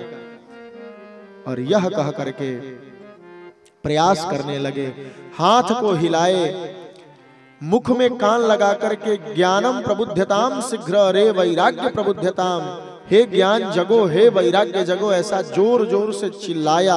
गीता का पाठ सुनाया, वेद वेदांत का पाठ सुनाया, बार बार सुनाया, पर ज्ञान वैराग्य नहीं जगे। क्यों नहीं जगे? इसका दृष्टांत आप अपने जीवन में सोचिए। ज्ञान वैराग्य को खुद को मान लीजिए। अब लिखा है नारद जी मुख में मोह लगाकर और मंत्र फूंक रहे हैं, उसी प्रकार हम भी कभी किसी न किसी गुरु से मंत्र लेते हैं, तो क्या हम जग जाते हैं? मंत्र ले लिए, गुरु जी से पूछते हैं महाराज जी कितना दिन बराना पड़ेगा? अब ये देखिए, अब गुरुमुख काहे हुए भैया? कुछ दिन बाद ही होते, पर जिस दिन गुरुमुख हुए अब उस दिन से केवल धर्म कीजिए। अब पीछे मुड़ करके मत देखिए कि महाराज जी हम बिना मांस खाए नहीं रह सकते, तो फिर गुरुमुख काहे हो गए? नहीं होना चाहिए। जिस दिन गुरुमुख हो गए उस दिन से धर्म करना शुरू कीजिए, क्योंकि हो गया जितना होना था। वेद वेदांत हम सुन लेते हैं तो क्या हम सुधर जाते हैं? नहीं सुधरते। क्यों? क्योंकि हमारा वातावरण नहीं बदलता। और जैसे ही भक्ति ज्ञान वैराग्य का वातावरण बदला, भक्ति ज्ञान वैराग्य नाचने लगे। वातावरण कब बदला? बोले जब उठाने पर भी नहीं जगे तो निराश हो गए नारद जी। आकाशवाणी हुई, सत्कर्म करो। नारद जी सोचने लगे तब से क्या कर रहा था? सत्कर्म ही तो कर रहा था। वेद पढ़ा, वेदांत पढ़ा, गीता पढ़ा, बार बार पढ़ा। और सबसे बड़ा सत्कर्म तो यही है कि मैं दूसरे के लिए कर रहा हूं, अपने लिए नहीं कर रहा। इससे बड़ा सत्कर्म क्या हो सकता है? बोले अब कौन सा सत्कर्म करूं? बोले ये महात्मा बताएंगे। अब नारद जी सत्कर्म को खोजने लगे। अब बड़े महात्मा छोटे महात्मा के आश्रम में जाके पूछे कि सत्कर्म क्या है, तो कोई बताएगा? कोई नहीं बता रहा था। तो नारद जी कह रहे मैं घूमते घूमते बद्री विशाल जा रहा हूं कि वहां जाकर के तपस्या करूंगा, और जब तपस्या से प्रसन्न होकर के नर नारायण प्रकट होंगे तो मैं उनसे वरदान में सत्कर्म पूछूंगा और वही करूंगा। तब तक हे सनकादि आप हमें मिल गए, अब कृपा करके हमें सत्कर्म बताइए। तो सनकादियों ने कहा नारद जी आप बड़े भाग्यवान हैं, क्योंकि भगवान का श्रेष्ठ भक्त वही है जो सदैव इसलिए संकल्पित हो कि भक्ति ज्ञान वैराग्य पुष्ट कैसे हो। और आप जो सत्कर्म पूछ रहे हैं ना, वो सत्कर्म कुछ और नहीं है।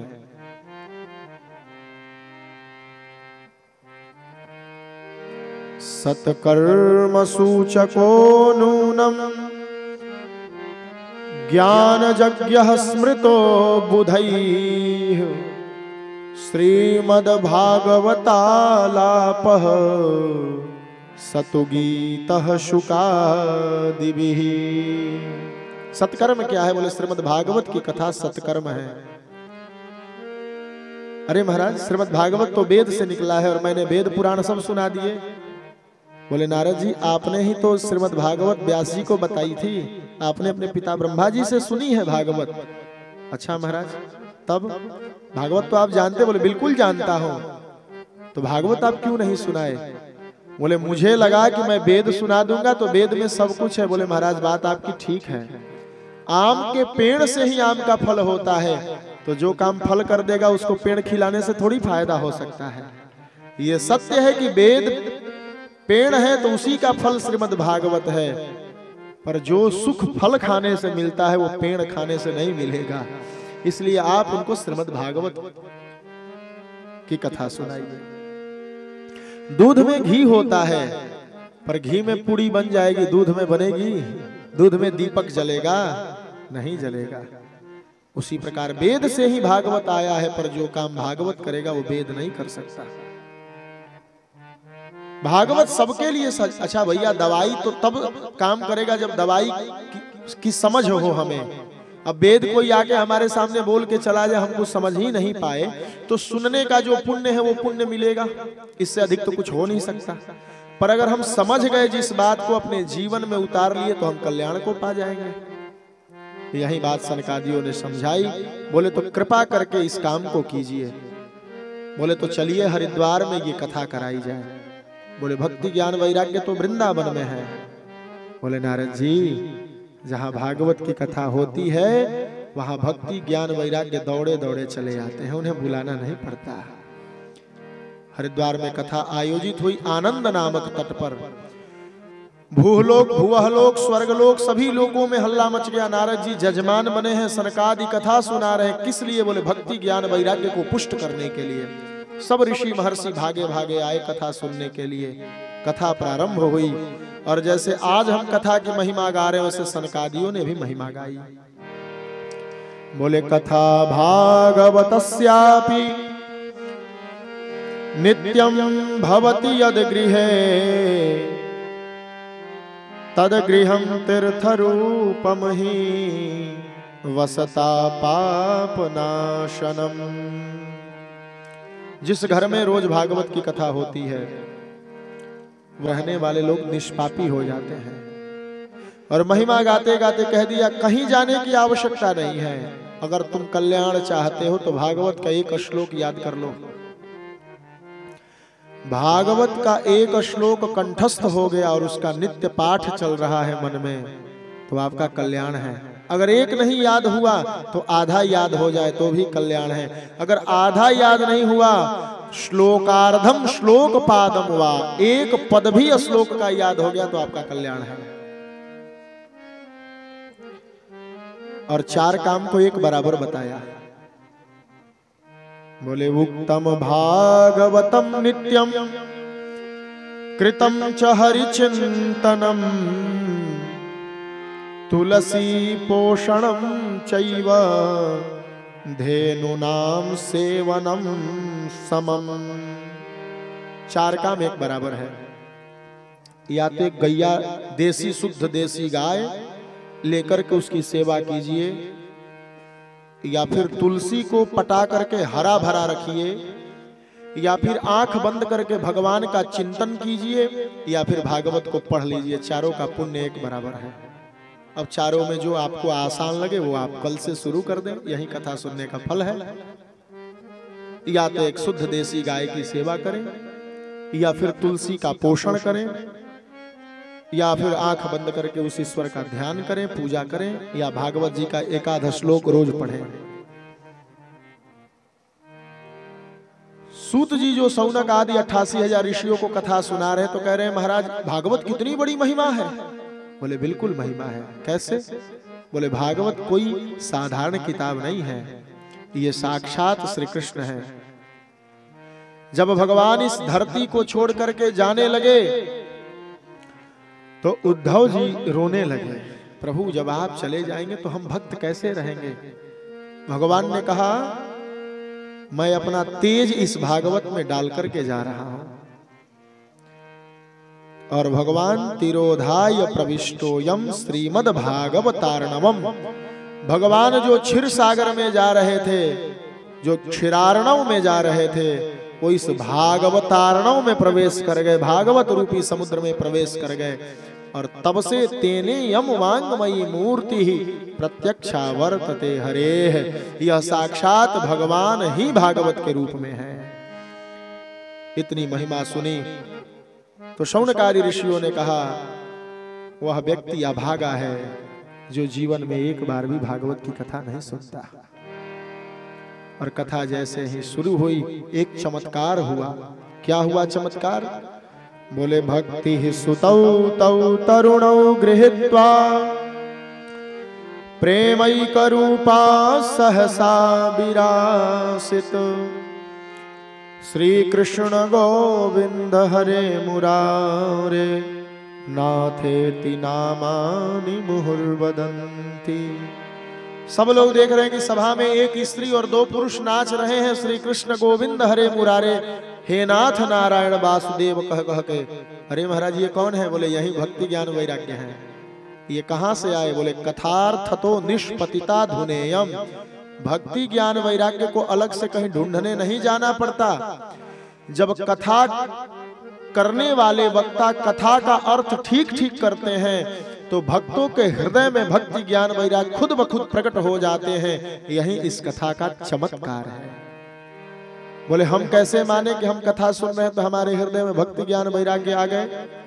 बोले जिसके हृदय में भक्ति ज्ञान वैराग्य कथा सुनते वक्त आ जाएंगे, उसका मन कथा छोड़ करके दूसरे जगह नहीं जाएगा। अर्थात कथा सुनते वक्त जिनका ध्यान घर में है तो समझ जाइए उनके हृदय में भक्ति ज्ञान वैराग्य प्रकट नहीं हुए। और कथा सुनते वक्त जो सबको भूल गए, केवल कथा में तल्लीन हो गए, कथा के अर्थ को सुन करके, तो समझ जाइए हृदय में भक्ति ज्ञान वैराग्य प्रकट है। बोल श्रीमद् भागवत भगवान की जय। ऋषियों ने निर्णय दिया संसार में गरीब वो नहीं कि जिसके पास धन नहीं है, संसार में गरीब वो है जिसके हृदय में भक्ति नहीं है। क्यों? बोले भक्ति सूत्र है। किस चीज की? बोले भगवान को बस में करने की। जिसके हृदय में भक्ति है उसके बस में भगवान है, ये निश्चित मानिए आप। भागवत कितनी महिमा है। नारद जी ने पूछा है महाराज इस कथा को सुन करके कौन कौन मुक्त हो सकते हैं, कौन कौन शुद्ध हो सकते हैं?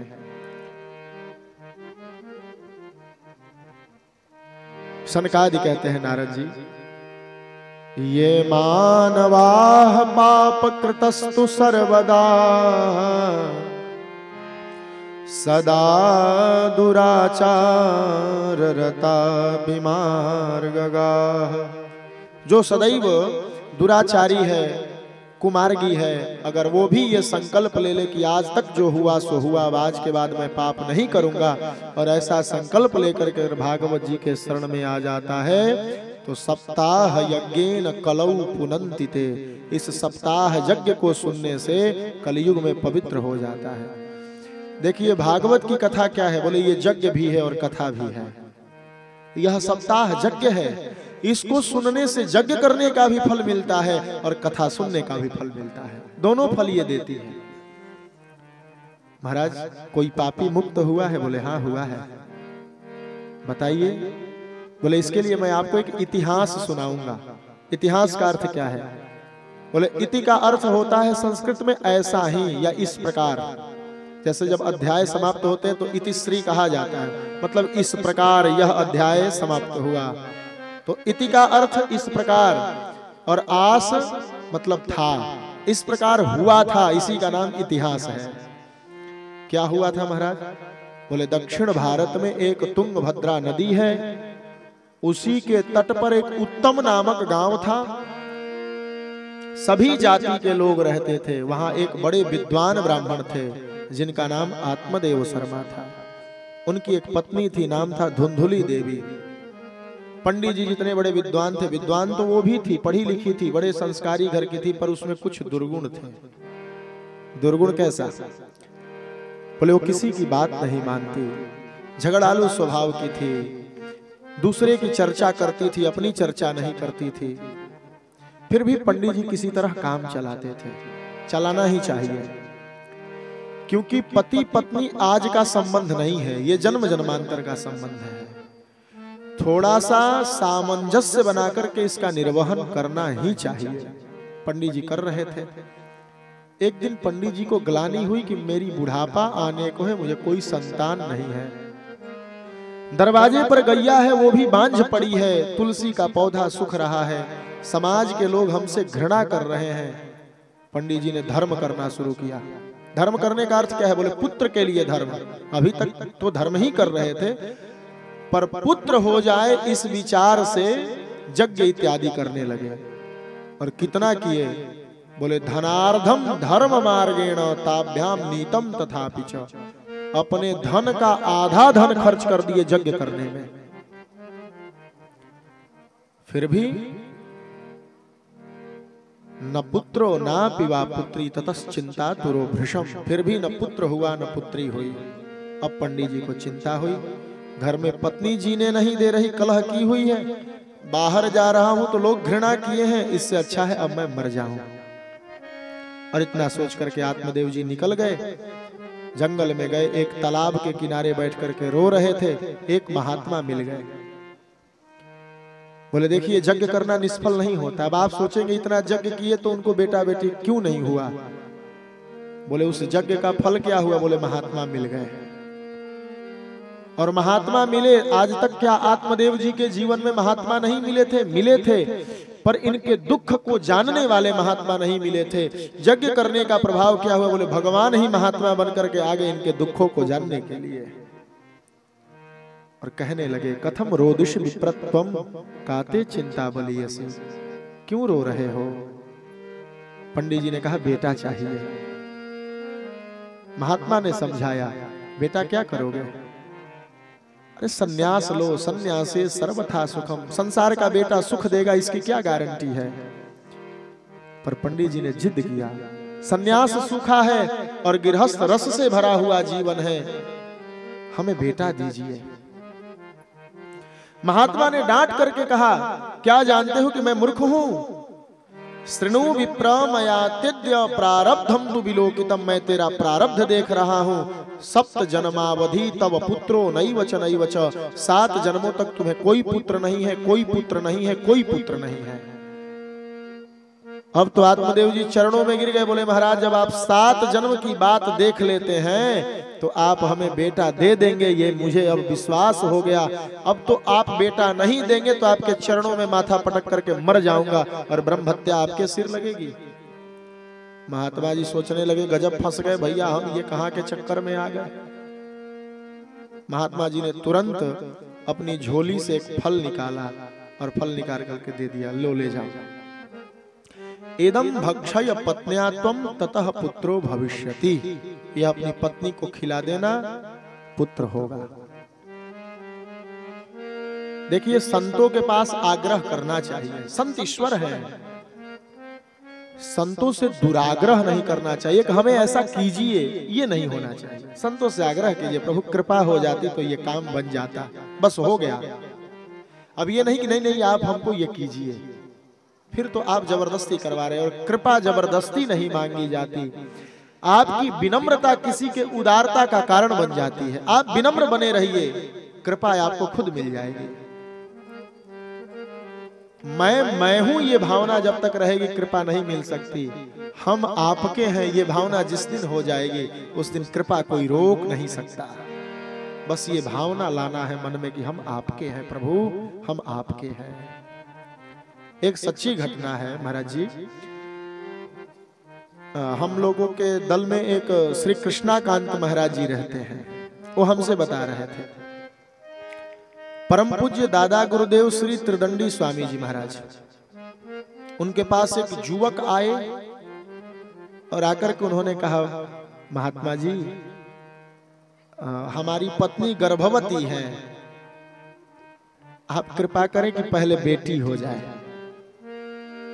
क्योंकि पत्नी बेटा हो जाने के बाद बेटी नहीं कराएगी, मुझे विश्वास है। स्वामी जी ने फल दे दिया, लो ले जाओ बेटी ही होगी।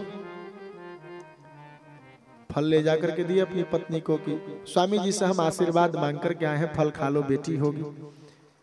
अब पत्नी कहने लगी, ये क्या मांग लाए, मैं बेटी दूसरी बार जब गर्भवती होऊंगी तो बेटी करवा लूंगी, ये फल ले जाइए और स्वामी जी से कहिएगा कि मुझे बेटा हो पहली बार में। अब फिर बेचारा युवक सुबह आया, महाराज पत्नी मान गई है, वो बेटी करवा लेगी, आप आशीर्वाद बदल दीजिए, बेटा हो जाए। स्वामी जी कुपित हो गए, दुष्ट तुम संतों को खिलवाड़ समझ लिए हो, अरे संतों के झोली में बेटा बेटी है, तुमने कृपा मांगा, मन से प्रसन्नता आई, मैंने तुमसे कह दिया जाओ तुम्हें बेटा होगा, आशीर्वाद बदलने की चीज नहीं होती। बड़े कुपित हुए स्वामी जी और डांट करके भगाया वहां से, भागो, संतों को खिलवाड़ बनाए हो। इसीलिए संतों के पास दुराग्रह नहीं, आग्रह कीजिए, प्रभु कृपा करें कि ये कार्य हो जाए, बस इससे अधिक कुछ नहीं। संत आपको करने के लिए थोड़ी बैठे हैं। संत दर्श जिमि पातक तरई, संत के दर्शन से ही आपके पाप खत्म हो जाएंगे, ऐसा विश्वास रखिए। पर पंडित जी ने दुराग्रह किया, महात्मा ने फल दे दिया। महात्मा से तो बात मनवा लिए पंडित जी, पर पत्नी से बात नहीं मनवा पाए। पत्नी को जैसे ही फल दिया, पत्नी कहने लगी, इस फल खाने से बेटा होता है, आज तक पूजा करा के इतना फल लाए, आज तक बेटा नहीं हुआ, तो आज आप कैसा फल ला दिए कि बेटा हो जाएगा। बोले ये संत की प्रसादी है। तर्क किया, मैं फल नहीं खाऊंगी। एक सखी से कहने लगी, पंडित जी बौरा गए हैं, फल खाने से बेटा होता है। सखी कहने लगी, देखो सखी, फल खाने से बेटा होता है कि नहीं होता ये मैं नहीं जानती, पर संत के आशीर्वाद से बेटा होता है ये मैं जानती हूँ। संत ने आशीर्वाद दिया है, तुम फल खा लो। धुंधुली तर्क दे रही है, फल नहीं खाऊंगी, क्यों? बोले फल भक्षेण गर्भः स्याद, गर्भेणोदर वृद्धिता, स्वल्प भक्षम ततो शक्ति, गृह कार्यम कथम भवेत। मैं फल खाऊंगी तो गर्भ रहेगा, और जब गर्भ रहेगा तो पेट बड़ा हो जाएगा, और पेट बड़ा हो जाएगा तो मैं कम खाऊंगी, और कम खाऊंगी तो मैं कमजोर हो जाऊंगी, और कमजोर हो जाऊंगी तो घर का काम कैसे होगा, इसलिए मैं फल नहीं खाऊंगी। सखी समझाई, सब स्त्रियां गर्भवती होती हैं, तो क्या तुम नहीं हो रही हो? बोली अगर बच्चा पेट में उल्टा हो गया तो मैं मर ही जाऊंगी। अरे ऐसा नहीं होता है, तुम पालो। बोले अगर सुखदेव स्वामी की तरह 12 वर्ष रह गया तब क्या करेंगी?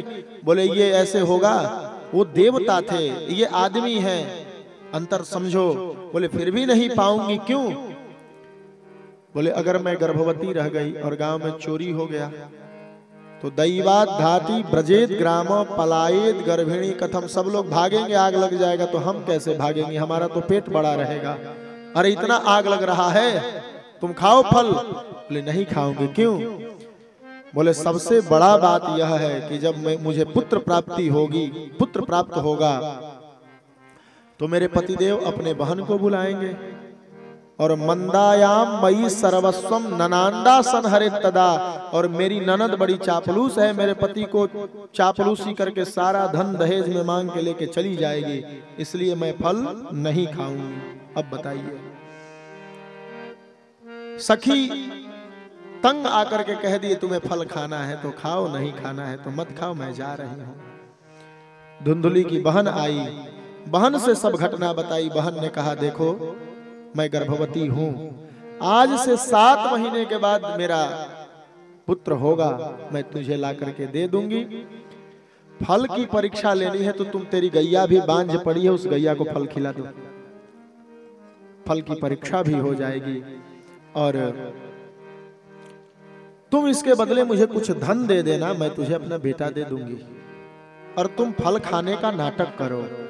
और धुंधुली ने ऐसा ही किया। 7 महीने के बाद उसकी बहन ने लाकर के एक पुत्र दे दिया। आत्मदेव जी बड़े खुश हुए कि मुझे बेटा हुआ है। और 3 महीने के बाद फल के चमत्कार से गैया ने भी एक सुंदर बछड़े को जन्म दिया। दोनों का नाम रखा गया। गाय के बछड़े का कान गाय जैसा है, सर्वांग सुंदर है, पूरा शरीर आदमी का है, केवल कान गाय का है। गोकर्णम तम सुतम दृष्ट्वा गोकर्णम नाम चाकरो। गाय का कान देख करके नाम गोकर्ण रख दिया गया। जब धुंधुली के गोद में खेल रहे बच्चे का नामकरण कर रहे थे पंडित जी, तो धुंधुली ने कहा, हाँ जी, जन्म मैंने दिया, नाम आप रखिएगा। नाम मैं रखूंगी, मेरा नाम धुंधुली है तो इसका नाम धुंधुकारी रहेगा, मेरे नाम पर इसका नाम रहेगा। अब अपनी बात मनवाने वाली थी तो पंडित जी ने हाथ जोड़ लिया, चलो जो सही, पर नाम का प्रभाव होता है, बात याद रखिएगा। कोई व्यक्ति सोया हुआ है फिर भी उसका नाम लेकर के बुलाइएगा तो जान जाता है। कैसे? क्योंकि नाम रखते ही उस नाम का आत्मा से चेतनता हो जाता है। अगर वो नाम बिना सुने भी वो जग गया, क्योंकि अगर सुनता तो सोया नहीं है, सोया व्यक्ति सुन कैसे सकता है, तो फिर जगा कैसे? बोले नाम उसकी आत्मा को झकझोर रहा है, जैसे रिमोट दबाते ही बंद टीवी चालू हो जाता है, उसी प्रकार नाम बोलते ही आत्मा जागृत हो जाती है, क्योंकि नाम रखते ही आत्मा से उसका संबंध हो जाता है। यही हुआ। गोकर्ण पंडितो ज्ञानी धुंधुकारी महाखलः। गोकर्ण तो ज्ञानी हुआ, गोकर्ण जी ज्ञानी हुए, पर धुंधुकारी महाखल हो गया। बहुत उत्पात किया, लोग उलाहना देने लगे, आत्मदेव जी रोने लगे बैठ करके। उस दिन रो रहे थे कि बेटा नहीं है, आज रो रहे हैं कि बेटा क्यों हो गया। गोकर्ण जी ने समझाया है, पिताजी संसार दुखों का मेला है, यहां कोई सुखी नहीं है, इसलिए मैं आपको जो सूत्र बताता हूं उस सूत्र का पालन करें। क्या सूत्र है? देहे स्थिमान सरुधिरे भीमतिम त्यजत्वम जया सुतादिषु सदा ममतां विमुञ्च पश्यानिशं जगदिदं क्षणभंगनिष्ठं वैराग्य राग रसिको भव भक्तिनिष्ठः।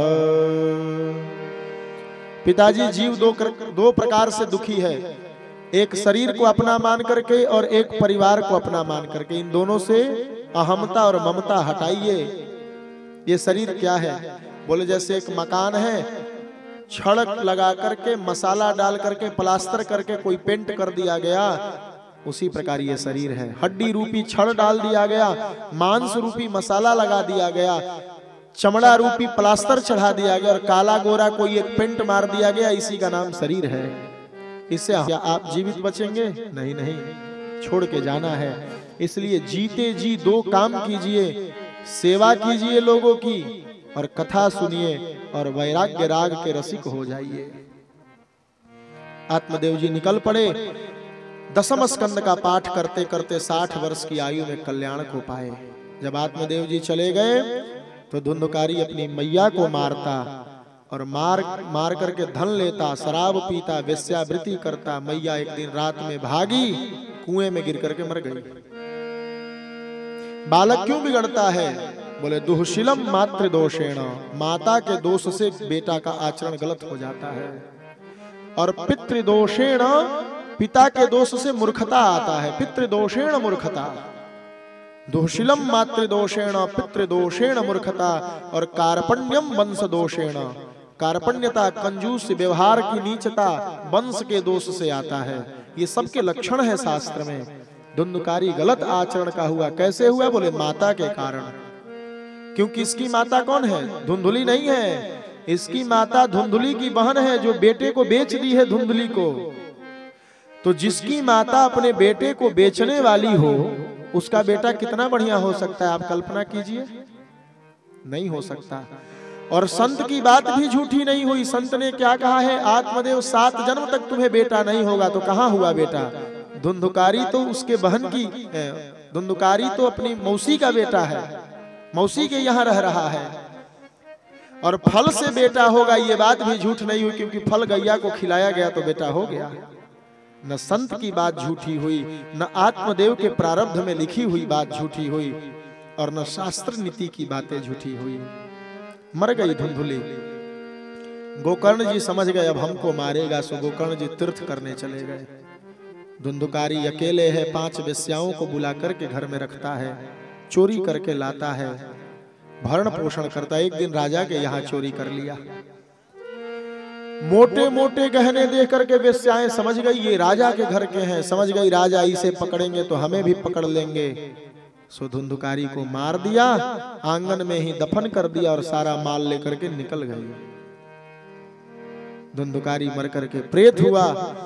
गोकर्ण जी को पता चला तो सबका श्राद्ध किए गया आदि तीर्थों में। जब घर आए तो गोकर्ण के सामने धुंधुकारी प्रेत बनकर के खड़ा हो गया। कहने लगा हम आपके भाई धुंधुकारी हैं, मुक्ति का कोई उपाय कीजिए। गोकर्ण जी ने कहा मैंने तेरे लिए गया में श्राद्ध किया है। बोले सैकड़ों श्राद्ध से मैं मुक्त नहीं होऊंगा, क्या करें? बोले विद्वानों से विचार कीजिए। विद्वानों से विचार हुआ, कोई कुछ निर्णय नहीं दे पाया तो सूर्य भगवान ने कहा श्रीमद् भागवतान मुक्ति सप्ताहम वाचनम कुरु। धुंधुकारी के निमित्त सप्ताह कथा कराइए तो ये मुक्त होगा। गोकर्ण जी ने कराई कथा। एक बांस में आकर के धुंधुकारी कथा श्रवण किया। बांस में कैसे आया?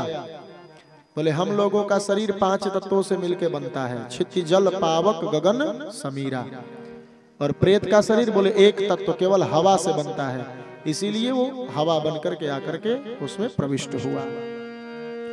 7 दिन कथा सुनते ही बांस के 7 गांठ फटे और उससे धुंधुकारी दिव्य शरीर धारण करके प्रकट हुआ। विमान आया और चढ़ करके जाने लगा और जाते जाते भागवत की जयकारी लगाई। धन्या भागवती वार्ता प्रेत पीड़ा विनाशिनी, सप्ताहोऽपि तथा धन्यः कृष्णलोक फलप्रदः। कृष्णलोक फलप्रदः। बोल श्रीमद् भागवत महापुराण की जय। धुंधुकारी ने कहा कि ये जो भागवत की कथा है बड़ी धन्य है, किस प्रेत की भी पीड़ा नाश कर दी। पर गोकर्ण जी ने पार्षदों को रुका, रोकिए, ये विमान जब कथा सबने सुनी है तो विमान केवल एक के लिए क्यों? बोले महाराज देखिए ये भागवत की कथा जो है ना ये कल्पतरु है। कल्पतरु किसे कहते हैं? बोले उस पेड़ के नीचे जो बैठ करके आप कल्पना करेंगे वो आपको मिल जाएगा। तो श्रवणम तु कृतम सर्वैर न तथा मननम कृतम। सुना तो सबने है, पर जिसने जिस भाव से सुना उसको ये मिलेगा। अब यहाँ कुछ लोग इसलिए सुन रहे थे कि देखते हैं धुंधुकारी मुक्त होता है कि नहीं, तो सबने देख लिया कि मुक्त हुआ। कोई सुन रहा है कि हमें बेटा हो जाए तो उसे अवश्य होगा। धुंधुकारी ही यह सोच करके सुना था कि हम मुक्त हो जाएं, इसलिए ये मुक्त हुआ। अगर फिर एक बार कथा कराएं और सब लोग यह सोच करके सुने कि हमें मुक्त होना है तो अवश्य ही सब लोग मुक्त होंगे। गोकर्ण जी ने दोबारा कथा कराई और इस बार सचमुच सब लोग मुक्त हुए। साक्षात भगवान आए, गोकर्ण जी को हृदय में धारण करके ले गए। किस प्रकार? बोले अयोध्यावासिनः पूर्वम यथा रामेण संगताः तथा कृष्णेन ते नीता गोलोकम योगी दुर्लभम। जैसे त्रेता के अंत में अयोध्या के समस्त लोगों को राम जी अपने साथ लेकर के साकेत चले गए थे, उसी प्रकार गोकर्ण जी के सहित उस उत्तम नामक नगर के सब लोग कुत्ते बिल्ली तक भगवान के लोक को चले गए। इतनी भागवत की महिमा है। पर यह महिमा कब सिद्ध होगी? बोले जब हमारा संकल्प श्रेष्ठ होगा। हम किस संकल्प से सुन रहे हैं वही संकल्प ये भागवत जी देती है। नारद जी को संतुष्ट हुआ कि कलयुग के लिए इससे बड़ा ग्रंथ कोई नहीं है। सनकादियों ने पूछा नारद जी अब आप क्या सुनना चाहते हैं? बोले इस कथा को कैसे सुना जाए विधि बता दीजिए। 5 मिनट में विधि श्रवण करें फिर कथा को विश्राम। विधि क्या है? बोले विद्वान ब्राह्मण से मुहूर्त निकलवाइए और इष्ट मित्रों को निमंत्रण दीजिए कि मैं भागवत कथा कराने जा रहा हूं, आप सब सादर आइएगा। क्यों निमंत्रण दिया जाए? बोले कथा सुनने से कथा सुनाना पुण्य है। LIC के एजेंट देखे होंगे आप लोग, वो आते हैं तो कहते हैं पैसा जमा कीजिए, आपको इतना पैसा मिलेगा, अगर आप मर गए तो डबल मिलेगा। अब कराने के बाद ये मन में आता है कि मर ही जाते तो बढ़िया रहता, डबल मिलेगा। पर LIC वाले को क्या फायदा है? बोले पैसा तो आप जमा करेंगे पर कमीशन उनको मिलेगा। उसी प्रकार कथा आप कराएंगे और जितने लोग सुनेंगे तो सबका कमीशन कराने वाले के खाते में जाएगा। जो जो सुनेंगे उनका तो पुण्य उनको है, परंतु जो मुख्य आयोजक बनकर के कराया है तो जितने लोग इस आयोजन से लाभ लेंगे उन सबका कमीशन कराने वाले को मिलता है। इसीलिए सबको इष्ट मित्र का निमंत्रण देकर के बुलाना चाहिए। कितना खर्च करना चाहिए महाराज जी? बोले एक बेटी के विवाह में जितना खर्च हो उतना भागवत जी में खर्च करना चाहिए। बोले तो बेटी का विवाह? बोले हाँ, बेटी का विवाह पिता अपने सामर्थ्य के अनुसार करता है, जिसकी जितनी औकात है। बोले जिसकी जितनी श्रद्धा है उतना खर्च कीजिए। भागवत के लिए कोई सीमा नहीं है कि इतना ही खर्च करना चाहिए। किससे सुने? बोले वैष्णव ब्राह्मण से कथा सुने, जो वैष्णव हो। वैष्णव कौन है?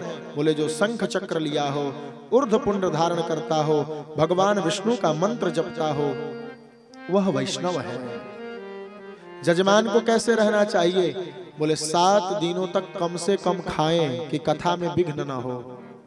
गलत लोगों के साथ न बैठे, 7 दिन केवल कथा के विषय में सोचे। संसार के लोग तो बार बार मिल जाएंगे। हो सके तो दूध पी के सुने, नहीं संभव हो तो फल खा के सुने, नहीं संभव हो तो भर पेट खाइए, पर कथा आनंद से सुनिए। ये बात इसमें बताई गई है। और कथा के सामने बैठिए तो ये कहिए दासो हम तव केशव, हे केशव हम आपके दास हैं। और वक्ता को श्री सुखदेव स्वामी जी की भांति मान करके सुनिए। ऐसा करने से आपका कल्याण हो जाएगा। नारद जी और क्या सुनना चाहते हैं? नारद जी ने कहा प्रभु मैंने सब कुछ सुन लिया, अब कुछ शेष नहीं बचा। उसी सभा में सुखदेव जी आए। सुखदेव जी से कहा गया आप भी कुछ बोल दीजिए। तो सुखदेव स्वामी जी ने कहा हे संसार के लोगों, यह कथा पुराणों में श्रेष्ठ है। यह कथा केवल पृथ्वी लोक पे विद्यमान है। स्वर्गे सत्ये च कैलासे वैकुंठे नास्त्यम रसः, अतः पिबन्तु सद्भाग्याः मामा मुंचत करहिचित। यह कथा केवल पृथ्वी लोक पे विराजमान है। यह न स्वर्ग में मिलेगी, न कैलाश पे मिलेगी, न सत्य लोक में मिलेगी। इसलिए जितनी बार अवसर मिले इस कथा को बड़ी प्रेम से सुने। खूब जय जयकार हुआ सो भगवान प्रकट हो गए। और भगवान अकेले नहीं आए, प्रहलाद आदि अपने सेवकों के साथ, भागवतों के साथ आए और जोरदार कीर्तन हुआ। कीर्तन से भगवान प्रसन्न हुए और प्रसन्न होकर के सबको प्रसन्नता प्रदान किए। भगवान ने कहा वरदान मांगिए। बोले प्रभु वरदान ऐसा दे दीजिए कि लोग जब जब आपको पुकारें या आपकी कथा सुने वहां आप किसी न किसी रूप में जरूर प्रकट होइएगा। भगवान तथास्तु कह करके गए। यहाँ पर भागवत की महिमा की कथा विश्राम लेती। आइए भाव से हम भी 2 मिनट कीर्तन करें, तब महाराज श्री का आशीर्वचन होगा। इसके बाद आरती का दर्शन करेंगे। आनंद लाला श्री राधा जी का सांवरिया, सब दुख दूर हुए जब तेरा नाम लिया। सब दुख दूर हुए जब तेरा नाम लिया। ब्रज का नंद लाला राधा जी का सांवरिया, सब दुख दूर हुए जब तेरा नाम लिया। सब दुख दूर हुए जब तेरा नाम लिया। श्रीमन नारायण नारायण नारायण, श्रीमन नारायण नारायण नारायण, भजमन नारायण नारायण नारायण, भजमन मन नारायण नारायण नारायण। प्रभु तेरी शरण प्रभु तेरी शरण प्रभु तेरी शरण प्रभु तेरी शरण। राम जी तेरी शरण श्याम जी तेरी शरण राम जी तेरी शरण। श्रीमन नारायण नारायण नारायण श्रीमन नारायण नारायण नारायण। भजमन नारायण नारायण नारायण भजमन नारायण नारायण नारायण। श्रीमन नारायण नारायण नारायण श्रीमन नारायण नारायण नारायण। रटमन नारायण नारायण नारायण रजमन नारायण नारायण नारायण। प्रेम से बोलिए भागवत भगवान की जय।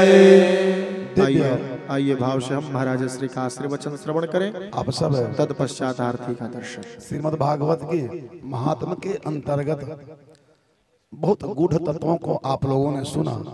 अभी जो श्रीमन नारायण का कीर्तन हुआ, इसमें परमात्मा जो बैकुंठ के अधिपति हैं, वो अपने परम भक्तों के साथ, भागवतों के साथ उपस्थित होकर के सुखदेव जी, नारद जी, शौनक जी, उद्धव जी, मृदंग बजाने वाले हमारे इंद्र जी, सब लोग जुटे हुए थे।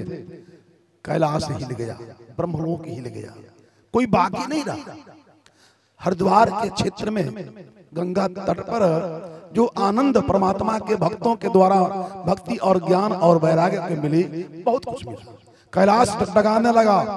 भवो भवन्या कमलासनस्तु तत्रागमत कीर्तन दर्शनाय।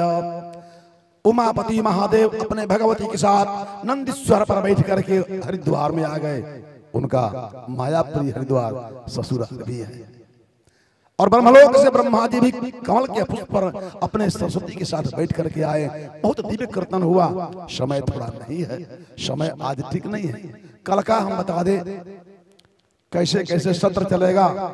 जितने भी कथा रसिक प्रेमी हैं और जजमान हैं, आज आरती के बाद विराम किया जाएगा। तो कल की क्या व्यवस्था है, कल की व्यवस्था, यहाँ थोड़ा प्रसाद बांटने के लिए व्यवस्था की जाए जी। इतने लोग बैठे हैं ठंडा में, प्रसाद वितरण जरूर होना चाहिए आरती के बाद। तो कल की व्यवस्था प्रातः काल में जजमान विशेष करके सुने। 7:30 बजे तक हर हाल में वो यज्ञशाला के